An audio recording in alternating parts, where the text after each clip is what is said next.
Somos o Tripsi, um sonho em comum, um projeto com 3 corações. Sou Margarida Fernandes e eu falo sobre a criatividade. E você, Márcia? Eu sou Márcia Valéria e eu falo sobre autoconhecimento. E você, Graça? Eu sou Graça e falo sobre altas habilidades.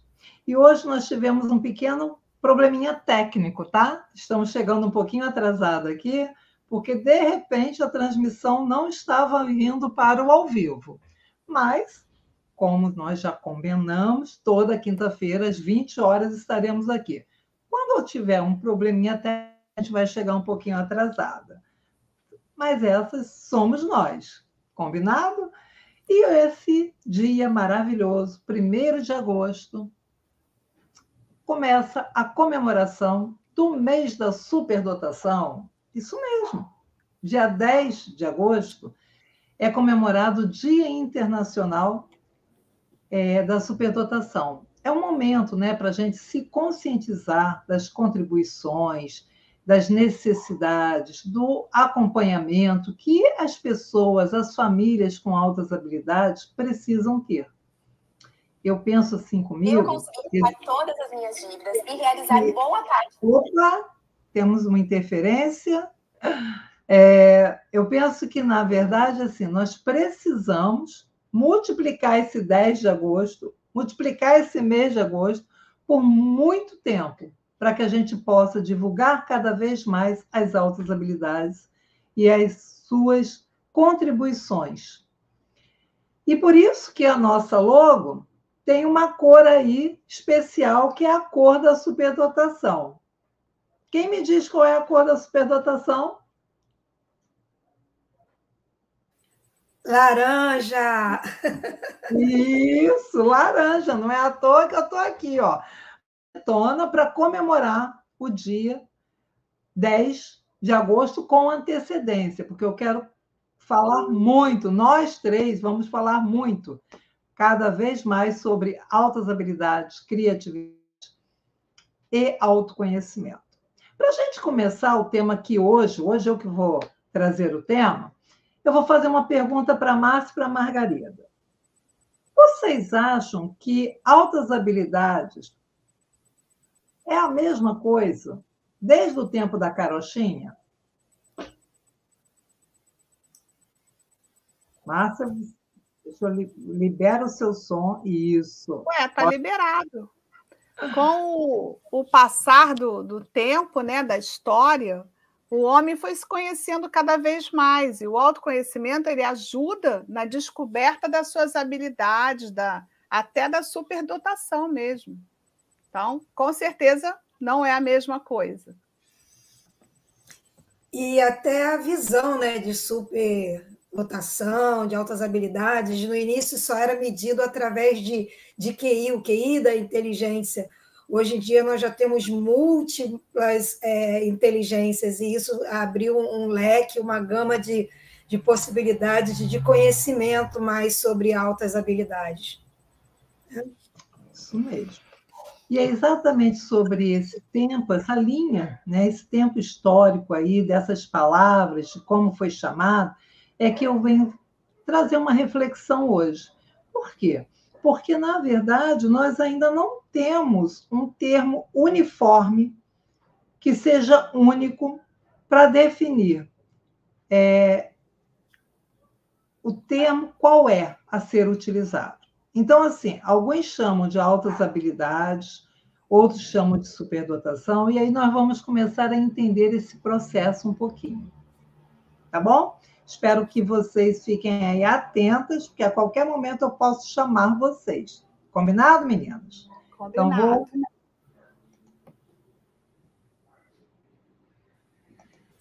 vamos subir aqui ao palco e adicionando ao palco aqui. E aí o tema é exatamente esse, né?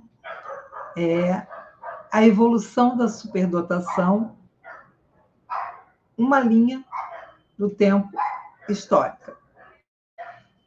Como eu falei, essa linha, esse termo superdotação nem sempre foi usado, né? E é por isso que a gente está assim, começando a fazer um trabalho com a vida das pessoas, porque se a gente parar para pensar, quando a gente evolui, existe um impacto na vida da gente.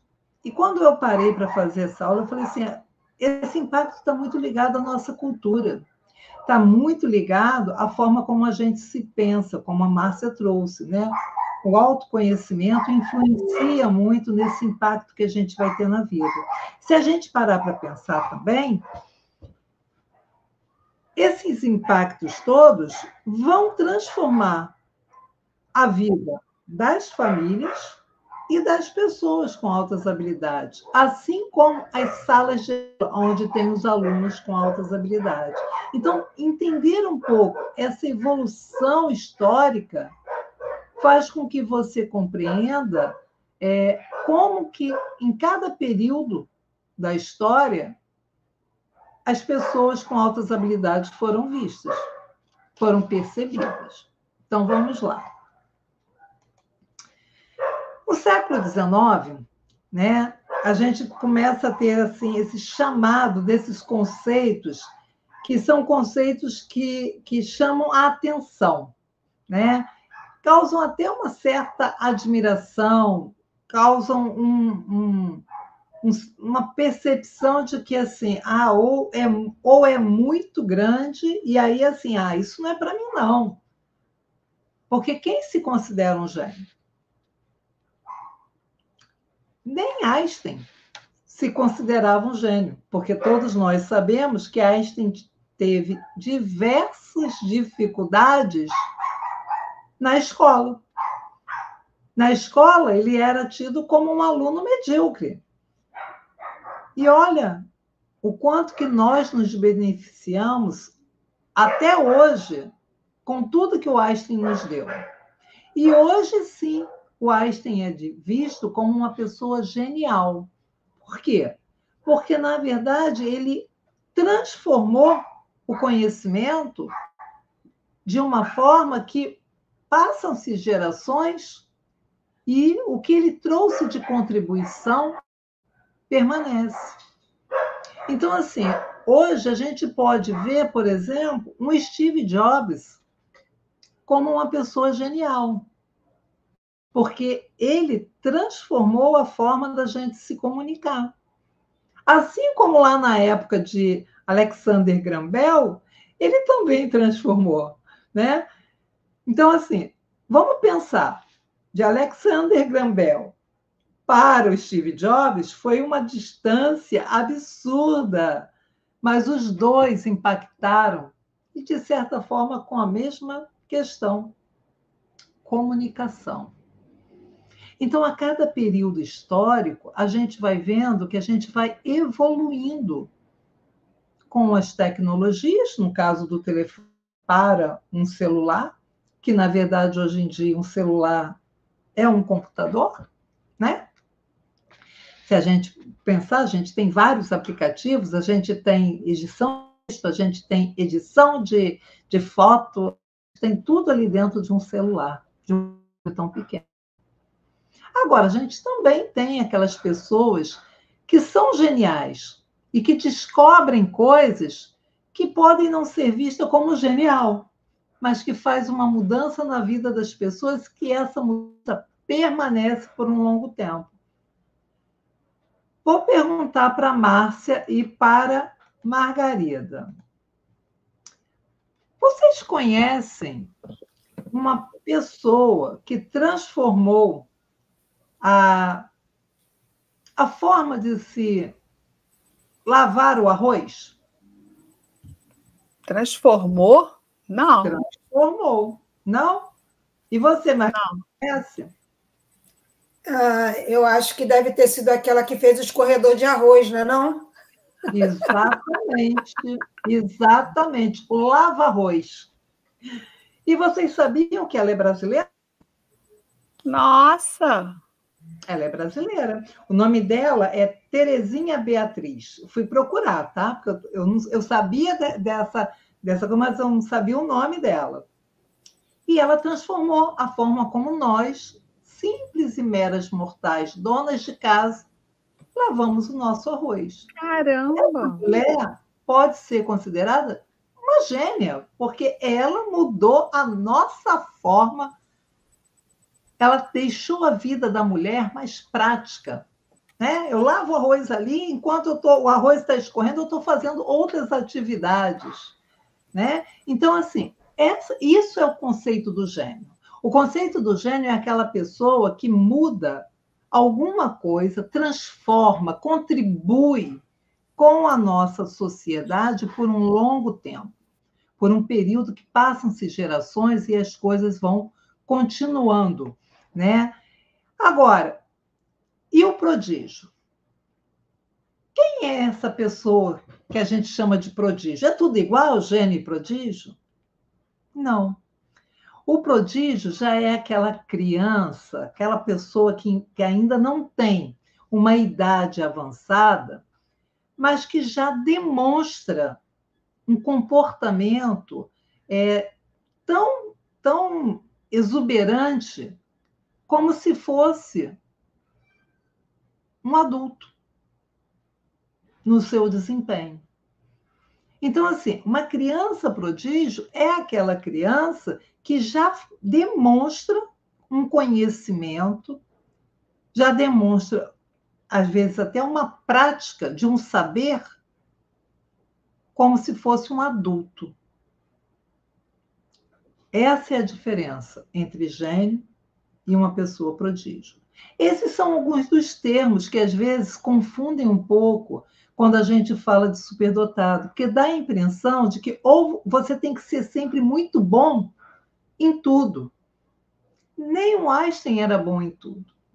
Então, quando a gente fala em altas habilidades, a gente não está falando que a pessoa tem que ser maravilhosa, espetacular, em todas as suas potencialidades, em todas as suas habilidades. Então, é a gente começar a pensar que esse termo, ele é, para a gente, conceitos que nos confundem um pouco. E por isso que é tão importante a gente entender. Por isso que lá no Labirinto da Inteligência, a gente assim, vai trabalhar esse suporte, esse acompanhamento, para que a gente possa denominar de forma correta os momentos em que a pessoa pode apresentar uma genialidade, e eu vou te dizer mais, a genialidade geralmente acontece da gente perceber até depois que a pessoa morre. Acredita nisso? Depois que a pessoa morre, a gente fala assim, nossa, aquele cara era genial, ele mudou o mundo. Então, ainda bem que Steve Jobs recebeu essa denominação de gênio antes dele morrer, né? Porque nada melhor do que a gente dar a quem ainda está vivo o local correto da existência e da contribuição que ele fez para o nosso mundo. Né? E lá no Labirinto da Inteligência, nós vamos trabalhar essas diferenças. Então, assim, é um convite aí, o Labirinto da Inteligência é o nosso grupo de estudo, onde nós vamos passar.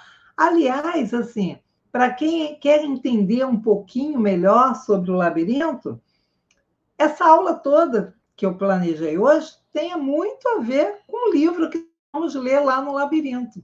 E o Labirinto começa agora, hein? Segunda-feira. Dia 8.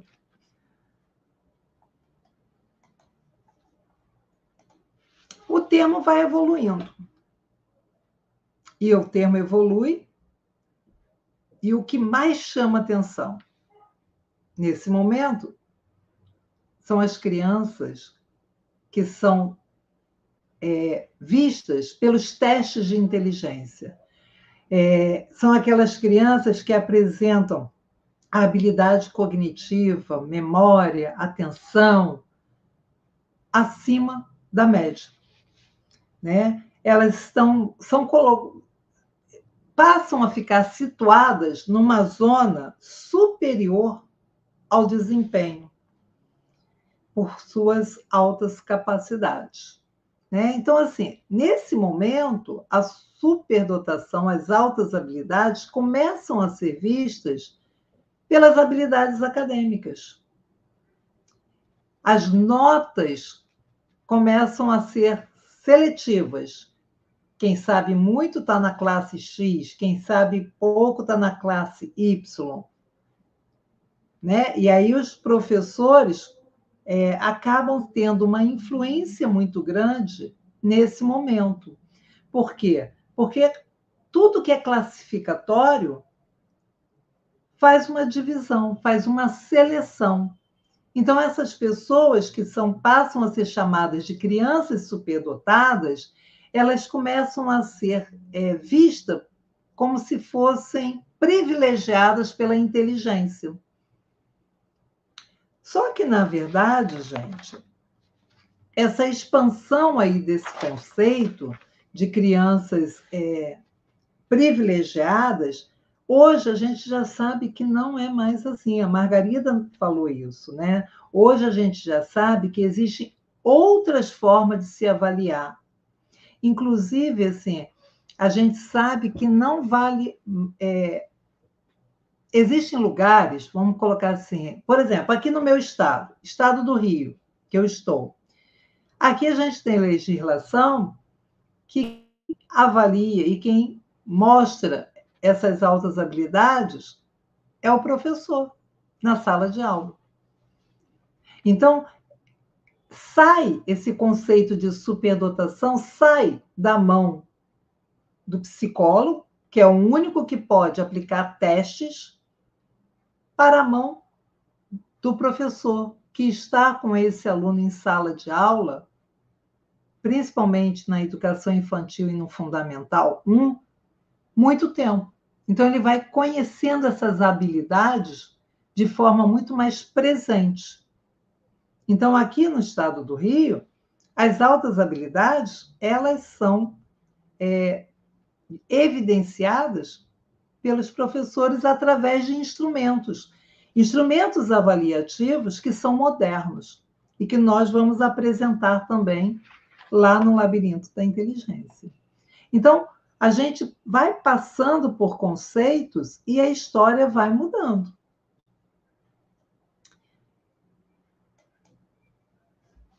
Em 1950, já aparece um outro termo, que é o talentoso. Aí, a gente começa a ter uma divisão.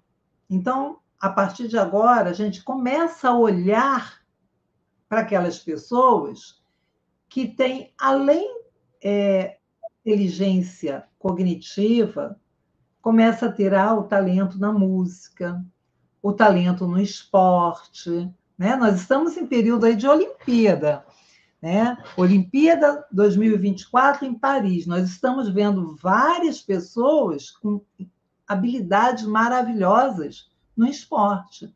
Então, a gente começa a despertar para esse termo, são os talentosos. Só que aí começa a aparecer assim, então superdotado é o termo utilizado para pessoas com inteligência cognitiva. E o talentoso é para as pessoas com talentos artísticos, psicomotores, né?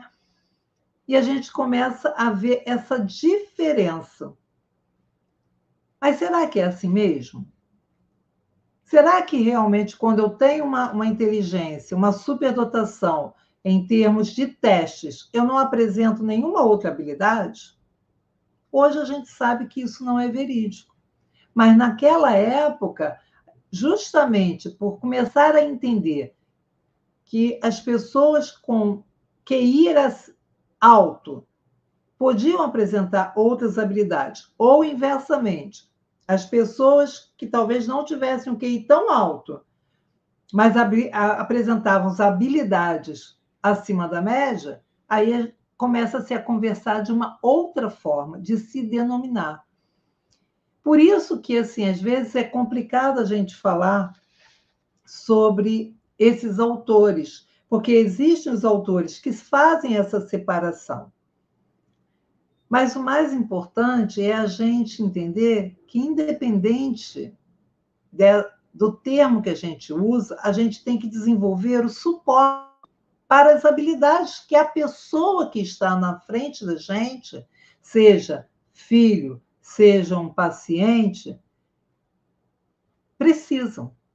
Então, cabe a nós termos conhecimento para podermos desenvolver a melhor estratégia para ajudar essa pessoa, seja nosso filho, nosso paciente ou nosso aluno. Né? E nós, lá no Labirinto da Inteligência, nós vamos explorar muito essas ferramentas avaliativas, questionários, autoquestionário, que são instrumentos que a gente pode utilizar.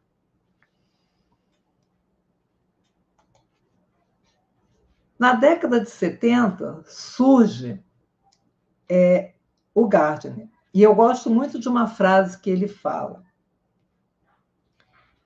A inteligência é importante demais. A inteligência ela é fundamental demais para a gente deixar na mão de quem só faz de inteligência. Eu gosto muito dessa frase, porque, para mim, essa frase traduz exatamente essa controvérsia entre superdotado e talentoso. Por quê? Porque a gente não tem que começar a partir o homem. Eu sou muito pela visão integral do homem. Né? Então, assim, quanto mais eu puder integrar as potencialidades, para mim, mais saudável mentalmente esse homem vai ser. Né? Eu costumo trabalhar com a questão de que, assim, não adianta a gente ter uma alta inteligência, uma habilidade muito grande, se a gente não tem uma inteligência emocional adequada. Então, quando a gente parte para uma visão mais integral do ser humano, a gente começa a entender que altas habilidades de superdotação é uma mescla de todas essas habilidades. E o Gardner, sabiamente, propõe uma teoria chamada teoria das inteligências múltiplas. Né? E, inicialmente, ele trabalha com 7 inteligências, depois ele vai para 8, depois ele vai para 9, né? E hoje, a gente já pode falar que tem até uma 10ª inteligência. Né? Ele enumera, assim, inteligência linguística, lógico-matemática, intra- e interpessoal, existencial, sinestésico-corporal, espacial, naturalística. Acho que eu falei todas. Se eu não falei, depois a gente vê. Mas hoje, o que eu gosto é da principal, que ele está colocando agora nos termos, que é a inteligência moral. Então, assim, ou seja, cada vez mais ele está integrando esse ser humano aonde essa pessoa pode ter todas essas habilidades. Quer dizer que ela vai ter habilidade 100% em todas as áreas? Não.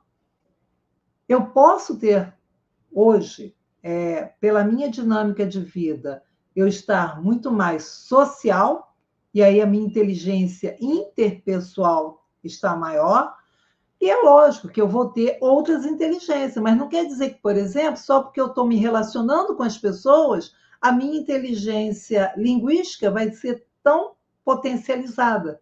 De repente, eu vou ter a minha inteligência linguística potencializada até na fala, mas na hora de escrever, talvez eu não consiga ser tão boa. Então, assim, isso faz com que a gente comece a ver que a inteligência ela é um percentual. Eu posso ter um percentual X em uma inteligência, um percentual Y na outra eu tenho A, na outra eu tenho B. E é o conjunto delas que vai me mostrar quais são as minhas altas habilidades. É aí que começa também a gente identificar que é importante sair da caixa. É importante a gente trabalhar com um olhar diferenciado. Eu, além de ser psicóloga, eu trabalho com avaliação neuropsicológica. Na minha avaliação, eu faço, sim, a medição do QI. Só que eu nunca olho o QI como se ele fosse algo fixo, estático, e ali determina-se o quantitativo da inteligência. Por quê? Porque a inteligência é mais do que aquelas respostas curtas dos testes. Então, eu também vou olhar outras composições da vida dessa pessoa, outras composições em relação às suas habilidades acadêmicas, em relação às suas habilidades artísticas, o que ele faz, o que ele gosta, o como ele se relaciona. Então, a avaliação ela tem que ser uma avaliação ampliada, que vai até para além das 4 salas do consultório onde a avaliação é realizada. Então, eu gosto muito dessa inteligência, das inteligências múltiplas, porque ampliou muito a minha própria experiência como mãe de 2 filhos com altas habilidades e como profissional. E lá no Labirinto da Inteligência, nós vamos assim fortalecer o como essas dimensões de inteligências elas podem ser equilibradas, desenvolvidas de forma equilibrada, inclusive ampliando, olhando a inteligência emocional, o desenvolvimento dessas habilidades, que muitas vezes a pessoa com altas habilidades pode não ter. Eu posso ter uma pessoa com altas habilidades que seja muito intuitiva, como é uma pessoa que eu conheço. É uma pessoa que é muito culta, mas que não consegue se relacionar bem com as pessoas ao redor. Por quê? Porque por ele ser muito culto, ele tem dificuldade de interação com as pessoas, porque toda e qualquer conversa que não não chame a atenção dele pelas palavras que a pessoa usa, pela forma como ela forma as frases, pelos tópicos que ela traz para a conversa, deixa de ser interessante. Então, assim, isso traz para ele um desconforto, porque ele acaba não tendo como e com quem interagir. Então, é importante que cada vez mais os profissionais da área, né, da psicologia, da psicopedagogia, até mesmo da área da medicina, né, saiba identificar, porque é importante que a gente dê suporte para que essas pessoas se desenvolvam e se sintam felizes. Ah, quer dizer que é porque eles são infelizes o tempo todo? Não, tem alguns que conseguem se mesclar, conseguem até se mascarar. Por quê? Porque muitas vezes dentro de uma sala de aula, aquele garoto que já chega às vezes lendo, ou que já chega sabendo os conceitos, e começa a dar resposta lá para o professor, e toda hora quer interromper a aula e fazer uma pergunta, ou mostrar que sabe, aí muitas vezes o professor fala, fica quieto, deixa o coleguinha falar. Ah, já foi sua vez, agora deixa o outro. Então, muitas vezes, eles acabam fazendo o quê? Boicotando essas altas habilidades para poder se sentir inseridos nesse grupo. Então, é importante que a gente tenha esse olhar. E por isso que lá, no Labirinto da Inteligência, nós vamos fazer um estudo mais aprofundado de como a gente pode utilizar as habilidades para que essas pessoas tenham uma vida mais equilibrada emocionalmente, tá? Agora, uma coisa interessante, que eu acho que também é muito legal que a gente compreenda. Na década de 90, o termo altas habilidades de superdotação apareceu oficialmente nos documentos legais dentro do MEC. Né? Na verdade, assim, a diretriz oficial da educação foi nesse período aí de 1990, trouxe esse termo, altas habilidades / superdotação. Mas eu vou dizer, já teve outros termos, já teve altas habilidades e superdotação, já teve altas habilidades ou superdotação. Então, assim, os termos ainda são confusos. Alguns autores ainda não chegaram ao consenso de que termo vamos usar, né? E em 1996, quando teve, né, a Lei de Diretrizes e Bases da Educação, ela deu não só o direito, né, mas ela traz a garantia de acesso e permanência no ensino regular, colocando a educação especial dentro da modalidade da educação. Então, assim, ela permeia e perpassa todos os anos de escolaridade. Então, a partir daí, o termo que foi usado foi superdotação, que foi utilizado naqueles documentos, superdotado e superdotação. E aí, assim, se vocês pegarem para ler as legislações, vocês vão ouvir, em alguns momentos, o termo superdotação, superdotado, altas habilidades e superdotação, ou superdotação, barra superdotação, mas tudo isso é a mesma coisa. Então, assim, quando se fala essas palavras, estamos querendo falar de pessoas que aprendem rapidamente, de pessoas que têm envolvimento com a tarefa que praticam, de pessoas que são altamente criativas, de pessoas que não são elitizadas, né? Porque às vezes a gente ouve a palavra superdotação, dá a impressão de que a gente está colocando essa pessoa num lugar privilegiado, mas não é verdade. A gente está olhando para essa pessoa e percebendo que essa pessoa tem uma característica diferenciada e que precisa de suporte. Suporte na aprendizagem. Vamos pensar. Uma criança que já chega lendo na educação infantil, ela pode ainda nem saber escrever, porque a parte motora não necessariamente é desenvolvida com a mesma agilidade que a parte mental dela. Mas vocês acham que ela vai ser uma criança feliz quando ela passar o primeiro ano, onde ela vai ser alfabetizada? Claro que não. E aí nós vamos ter crianças que vão ser chamadas de desatenta, porque não estão prestando atenção no que a professora está falando, mas não estão prestando atenção porque já sabem. Vamos ter a chamada aquelas crianças hiperativas, porque não vão parar na sala de aula, porque o que está sendo dito eu já sei, e isso é chato, porque eu não gosto de coisas que ficam se repetindo. Eu vou ter aquelas crianças que vão receber rótulos porque não estão sendo percebidas na sua necessidade, na sua diferenciação. Então, o que eu preciso fazer? Eu preciso de acelerar o conhecimento dessa criança. Eu posso acelerar esse conhecimento mudando de série, eu posso acelerar esse conhecimento fazendo um aprofundamento dentro da mesma série que ela está.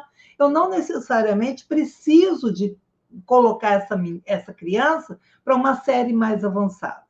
Até porque a legislação não permite essa mudança da educação infantil para o fundamental. Mas eu posso, mesmo na educação infantil, já trazer um suporte pedagógico diferenciado para ser trabalhado na educação infantil com essa criança. Eu posso, por exemplo, já que ela já lê, vou dar um exemplo aqui bem bobo, eu posso pedir para ela, na hora ela ler o livro para os amigos. Ou seja, ela vai estar exercitando algo que ela gosta, que ela já sabe, que ela aprendeu. Eu vou estar fazendo com que ela seja reconhecida no potencial dela. Então, vai ser para ela mais tolerável, menos cansativo, ficar num ambiente onde ela vai estar só recebendo coisas que ela já sabe. Isso é só para dar um pequeno exemplo. Tá? Então, assim, esse termo ele vai mudando aí, mas foi legal a gente entender que foi esse momento aqui, da década de 90, que a gente começa a ter isso nas diretrizes pedagógicas do MEC. E algumas pessoas não têm esse conhecimento, né?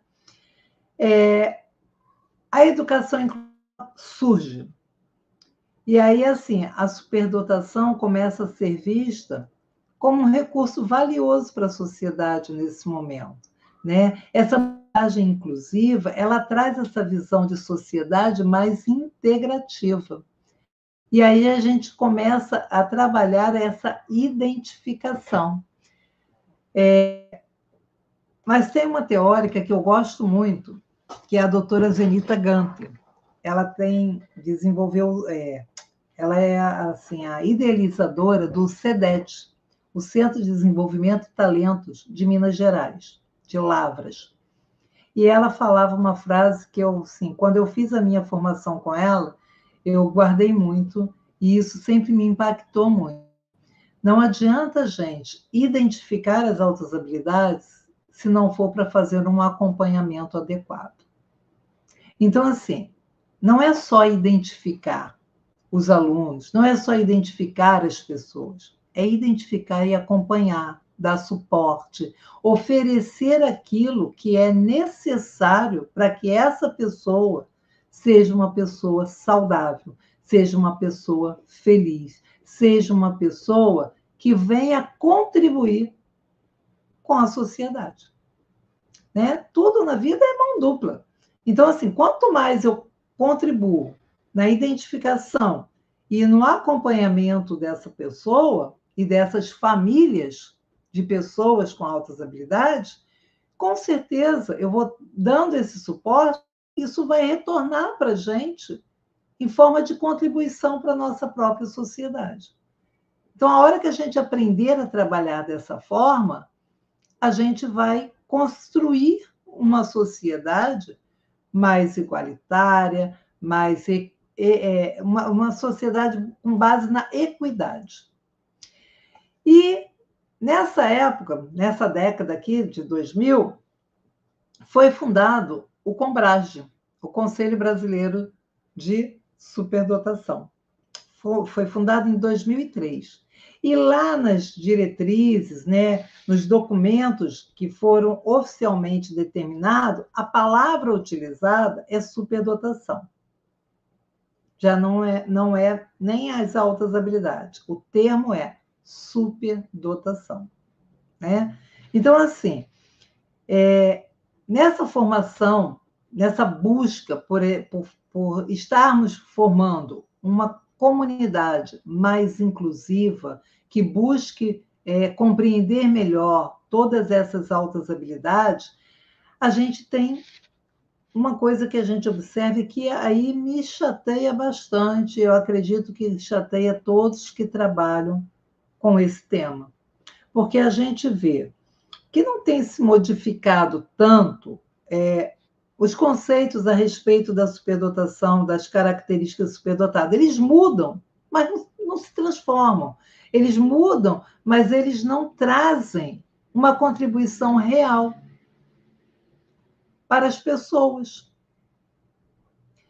E quem pensa diferente, fique à vontade, mas essa é a minha forma de pensar.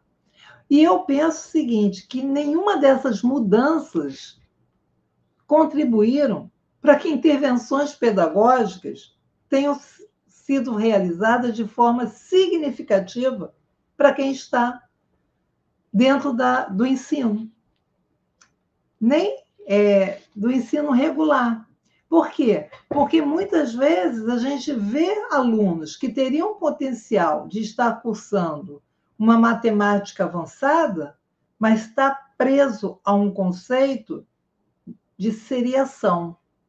Então, assim, a gente ainda tem muita luta pela frente, e por isso que, assim, esse mês de agosto, né, esse dia 10 de agosto, que é o dia da conscientização, é preciso que a gente trabalhe muito. Quanto mais a gente puder falar para as pessoas a respeito, mais olhos sensíveis a gente puder despertar, a gente vai fazendo com que essas pequenas mudanças venham para uma prática. né? Quando eu falo que não adianta muito, é porque assim, não adianta muito realmente na prática, na sala de aula, com os professores. E eu falo isso, gente, porque eu tenho 2 filhos com altas habilidades. E como mãe, eu vivi isso, ou melhor, ainda vivo, né? Eu ainda tenho uma filha que ainda está no 2º ano do ensino médio. E por mais que a escola seja uma escola que eu goste muito, não é uma escola que dá suporte para as habilidades dela como deveria, né? O ideal assim, para ela, o ideal é que ela compensa tudo isso por fora. Mas existem pessoas com altas habilidades que não conseguem compensar. Por quê? Porque não foram identificados, porque não foram avaliados, porque não estão sendo acompanhados. E o tema histórico que eu quis trazer para abrir esse dia 1º de agosto de 2024 é justamente para mostrar que o que nós temos caminhado ainda é muito pouco para que a gente possa dar esse suporte adequado para as pessoas com altas habilidades. E aí, antes de eu encerrar, eu queria chamar aqui ao palco, meninas. Vocês podem vir ao palco para a gente, que eu quero ouvir de vocês, assim, o que vocês acham de tudo isso que eu trouxe, se isso faz sentido para vocês.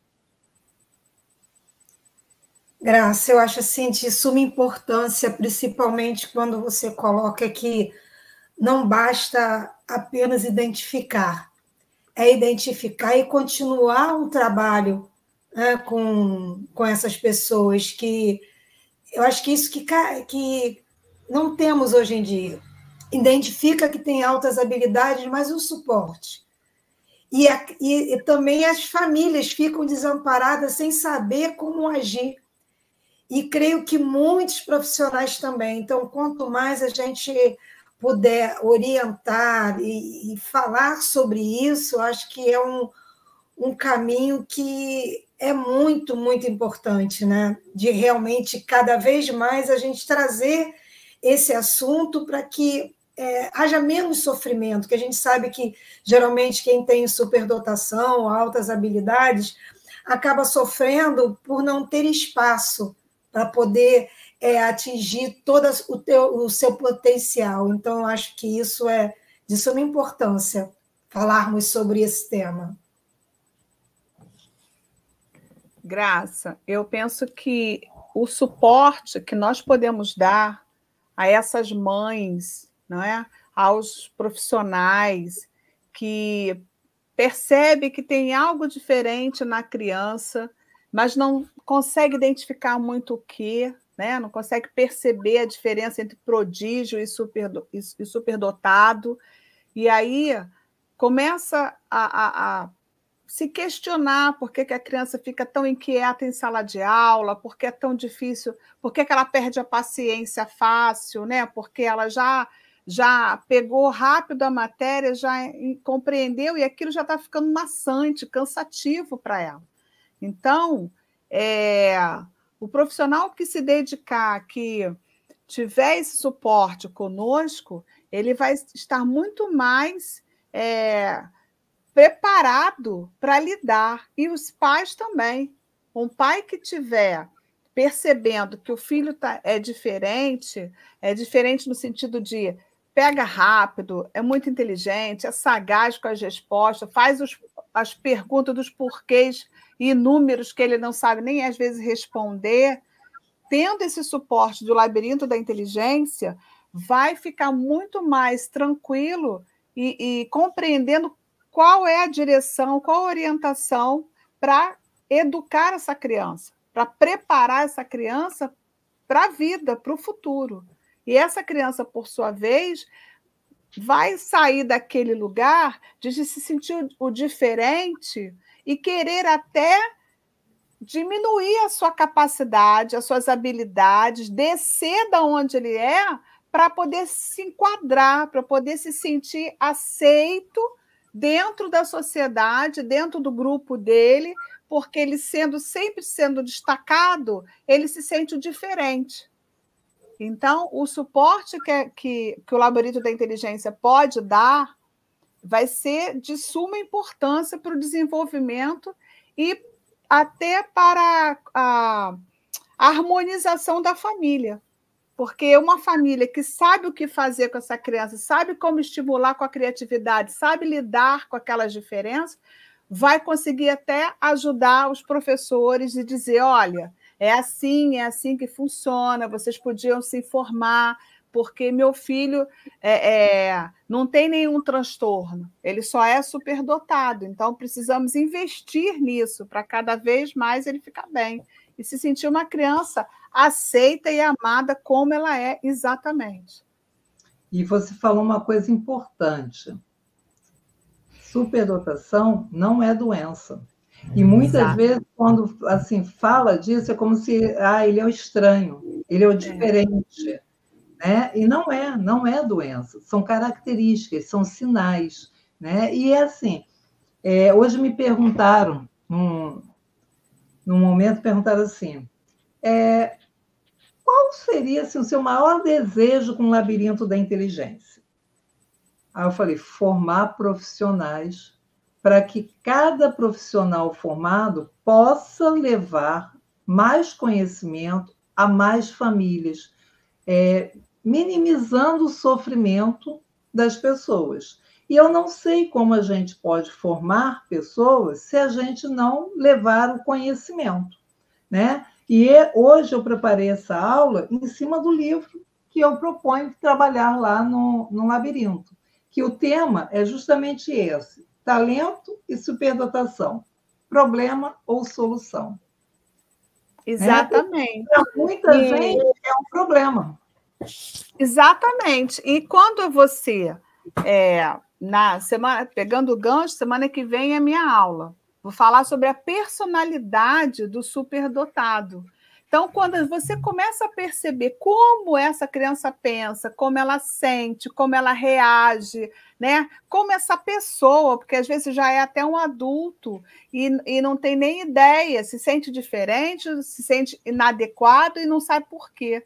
Então, quando essa pessoa se reconhece, ela, caramba, poxa, então eu não sou diferente no sentido pejorativo, eu sou alguém que veio dotado de talentos e habilidades e eu vou desenvolver para usar cada vez mais.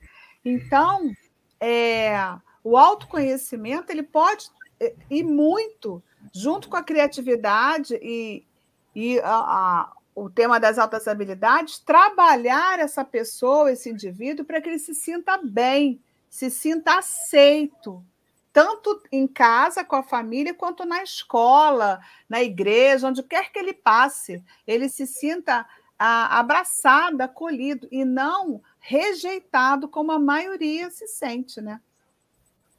Pois é. Então, assim, agora, né, que nós já falamos muito sobre isso, queria saber se alguém que está aí no chat, se tem alguma pergunta. Deixa eu ver aqui, que eu ainda não olhei. Ah, legal, o João falando que a cor é laranja, muito bom, é isso mesmo, a cor da superdotação é o laranja. A Adriana falando, uma dona de casa, ela sabia, viu que legal? Ela sabia quem era a pessoa que bolou o lava-arroz, né? Essa brasileira fabulosa, né? Que facilitou a nossa vida. Bom, como não tem nenhuma pergunta aqui no chat, eu vou concluir a minha aula fazendo essa chamada, né? Que a superdotação ela vai evoluindo, sim. O que hoje nós conseguimos e consideramos como os sinais da superdotação, ela pode, daqui a um tempo, ser modificada nessa percepção, né? Porque hoje nós estamos num boom de tecnologia. Daqui a um tempo, talvez outras habilidades sejam os sinais mais identificados como potenciais para a nossa cultura. Isso tudo vai se transformando. Mas uma coisa eu quero deixar claro: todos nós temos habilidades. Ok, e todos nós podemos desenvolver habilidades. Ok, mas a pessoa com superdotação, a pessoa com altas habilidades, é além dessa habilidade que a maioria possui, gente. Isso é algo, é um diferencial que ela traz dentro dela e que, para ela, é muito natural mostrar as coisas. Ela tem uma naturalidade com essa habilidade que é um potencial para ela normal, mas que para nós, que não temos essas habilidades normais, que precisaríamos desenvolver, treinar, a gente olha e fala assim, nossa, ela é demais. Então, tem essa diferença. E uma outra diferença, que eu vou falar nas próximas aulas, é assim, da sensibilidade. São pessoas que são mais sensíveis, né? Ou, às vezes, até ao gosto, são mais sensíveis à textura, são mais sensíveis ao toque. Então, assim, e não é porque sejam autistas, não passa pela questão do transtorno do espectro autista, tá? Isso já existe aí uma dupla excepcionalidade, mas que não é... Hoje eu estou falando das altas habilidades, e o que eu quero deixar bem claro é que quando a gente fala em habilidade é uma coisa, mas essa habilidade que a pessoa com superdotação possui é algo acima do potencial para a gente, mas que para elas é natural. E por isso, muitas vezes, elas nem reconhecem como altas habilidades. Elas não se veem como diferentes. Ah, que bom que você pensou nisso, Cris. Como identificaríamos isso na fase adulta? Isso daí, olha, isso daí é fabuloso. Então, eu vou assim, dar um spoiler para vocês. Eu vou trazer uma fala sobre diagnóstico tardio aqui no canal. Nós vamos falar, uma pessoa que vem falar como foi para ela se descobrir, né, ter esse diagnóstico tardio nas altas habilidades. Aguardem. Cris, vou te deixar curiosa só para que você continue acompanhando o nosso canal ou que você venha fazer parte do Labirinto da Inteligência, onde a gente quer formar uma comunidade que goste desse tema, né? E que já começa segunda-feira. Então, a gente nós aguardamos vocês quinta-feira que vem, que eu vou trazer a personalidade, as características de quem é superdotado. E aí vocês vão observar que, literalmente, a pessoa pensa fora da caixinha. É aquele que o problema acontece e a resolução é rápida. Ele pensa rápido, ele tem soluções que às vezes você pensa, nossa, mas como é que ele chegou nessa conclusão? Como é que ele pensou isso? Entendeu? Então, vai ser muito legal a aula e nós vamos aguardar vocês. Gente, curte o nosso canal, se inscreve, tá? Coloca perguntas para a gente no chat, que nós vamos ter o maior prazer de responder a vocês. Boa noite para vocês. E até a próxima quinta. Eu deixei aqui no chat também o link para quem quiser entrar no nosso grupo, ou então vai lá no YouTube, que também tem um link, né, para você entrar mensal, ou se você já quer entrar pelos 20 encontros, tá? Esperamos vocês na segunda-feira. Tchau.